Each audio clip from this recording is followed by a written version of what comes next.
Vamos lá, gente. Quero responder nesse vídeo aqui sobre 3 perguntas que são muito comuns em períodos eleitorais por causa das eleições. Vou tratar de direito aqui, tá?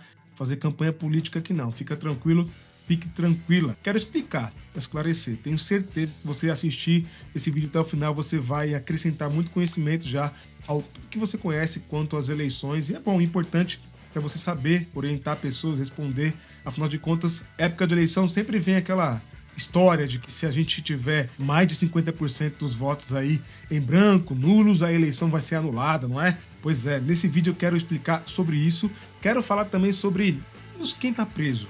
Pode votar? Será que pode votar quem tá preso? O que você acha?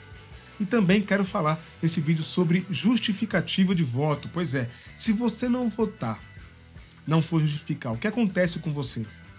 Ou se você precisar justificar e não está próximo de uma sessão eleitoral ou coisa parecida, como você deve proceder? Então, basicamente essas 3 perguntas que quero responder aqui nesse vídeo, vai valer a pena. Vamos lá, eu te explico. Vamos começar pela justificativa do voto. O que acontece se você não justificar? Lembrando, voto é obrigatório para todas as pessoas acima de 18 anos, não é? E abaixo de 70 anos. É obrigatório. As pessoas acima de 70 anos e abaixo dos 18 anos votam, mas votam sem obrigação, tá certo? Contribuem com a sociedade, mas não tem mais obrigação de contribuir porque já deram a sua contribuição, ou no caso dos adolescentes, ainda não chegou a hora de dar a sua contribuição à sociedade. Lembrando, faço questão de dizer aqui, voto é a nossa arma democrática. A gente usa o voto para fazer valer o nosso direito, nosso principal direito, digamos assim, numa democracia, que é escolher, que é eleger os nossos representantes, né? Sempre deixam a desejar, a gente está fazendo a nossa parte, pelo menos, né? Pois é. Mas aí, você precisa justificar caso não consiga votar. Pois é, tem que justificar. Por quê? Porque se você não justificar o seu voto, você será multado. A multa é pequena, mas as consequências são piores. É, porque muita gente se preocupa com a multa. Ah, são R$3, R$3,50, R$3 uns quebrados. É isso mesmo, R$3,51 na maioria dos casos aí. Mas não é só isso. Você vai ter diversas consequências se você não justificar o seu voto. Pois é, sabia que quem não justifica o voto, se for um funcionário público, não pode receber, não vai receber salário? Pois é, não recebe salário. Se você não justifica o voto, você pode até ficar impedido de tomar empréstimo na Caixa Econômica, no Banco do Brasil. Se você não justificar o seu voto, você pode ter o seu CPF de maneira irregular, tá? Tem um apontamento de irregularidade no seu CPF e isso traz consequências, gente. Se você não justificar o seu voto, você pode ficar sem conseguir renovar o seu passaporte, por exemplo. Você pode ficar sem conseguir tomar posse em cargo público, não pode participar de concorrência pública, licitações, concursos públicos, por exemplo. Então é importante, caso você não consiga ir votar, que você justifique. Mas aí, eu tenho uma boa notícia aqui, você pode justificar através da internet. Você pode ir no site do TSE, fazer a justificativa do teu voto, explicar porque você não vai votar, porque está longe do seu domicílio, da sua sessão eleitoral. Mas você também pode usar o aplicativo e-Título, aplicativo do celular para Android, para iOS, tem esse aplicativo para justificar o seu voto online, à distância, sem precisar ir a uma sessão eleitoral. Obviamente, quem não tem acesso à internet, não tem acesso e facilidade a esses aplicativos, você pode ir diretamente numa sessão eleitoral, qualquer sessão eleitoral, e levar a sua justificativa, justificar porque você não vai votar. Super tranquilo fazer a justificativa do voto. E mais, olha só que tranquilidade. Você ainda pode justificar até 60 dias após os turnos das eleições. 60 após o primeiro turno, 60 após o segundo turno. Não é bem tranquilo? É bem tranquilo para justificar. Então, não deixe de justificar o seu voto, porque as consequências... A multa pode ser até tranquila, mas as consequências, olha, gente, são... Olha, a dor de cabeça... Eu tenho alguns clientes que já passaram por isso.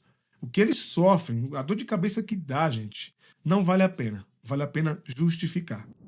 Sobre o aplicativo do e-Título, é importante dizer que no dia da eleição, você só consegue usá-lo para justificar se você tiver baixado ele antes da eleição, ou antes do dia da eleição, tá? Depois você vai conseguir justificar só depois que passar a eleição. Muito importante pontuar esse detalhe sobre o aplicativo e-Título, tá? Porque pela internet, pelo site do TSE e também, principalmente, pela sessão eleitoral, tranquilo, no dia você consegue fazer a sua justificativa.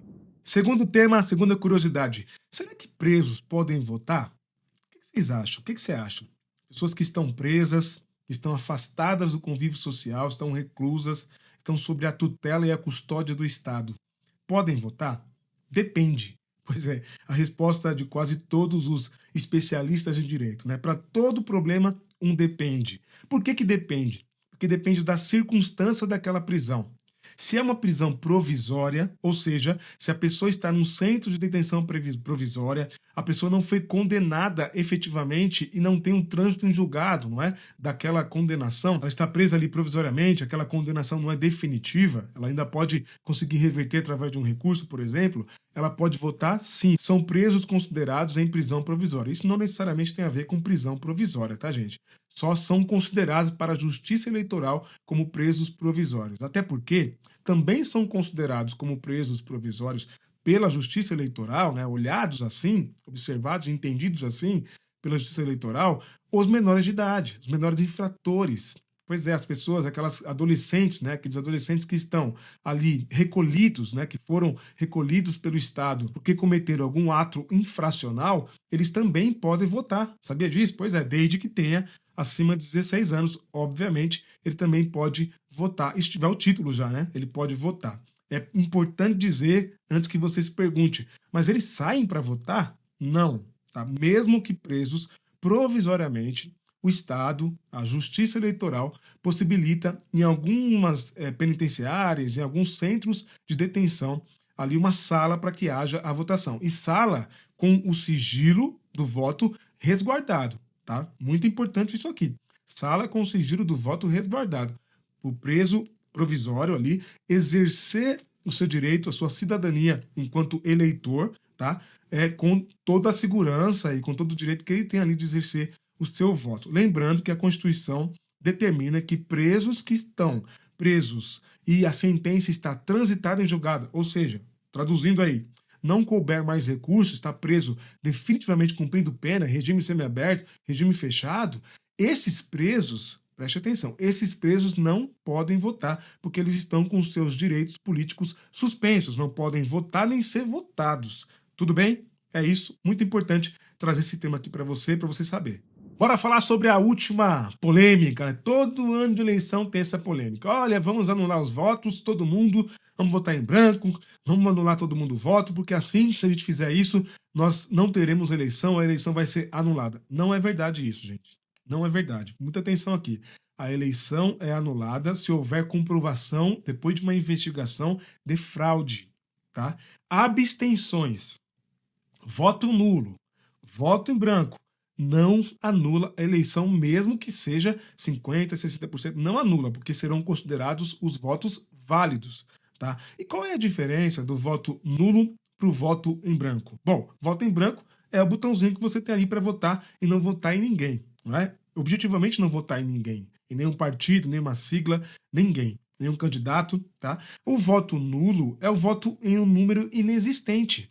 Pois é, você tem os números das siglas, você tem os números dos candidatos e você seleciona um número inexistente dentre esse universo de números de candidaturas e de coligações, tá? Então, importante dizer isso aqui. O voto nulo, o voto branco, em branco, não interessa a quantidade, porcentagem, não anula a eleição. Isso é fábula, isso é lenda. Tá? Não acontece de anular a eleição, a não ser que haja a comprovação depois de uma investigação de fraude. Aí sim é possível requerer a anulação daquela eleição.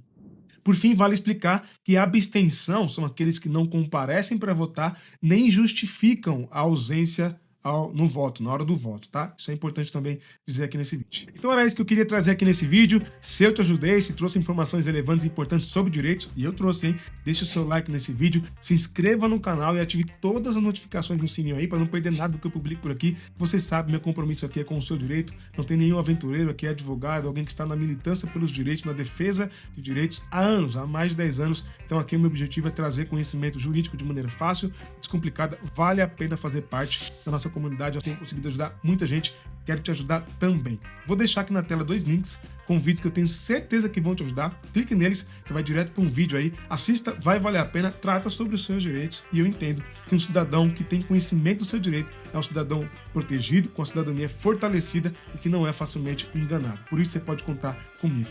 Eu te espero no próximo vídeo, na próxima live. Fique bem, fique atento ao seu direito e pode contar comigo, hein? Até mais!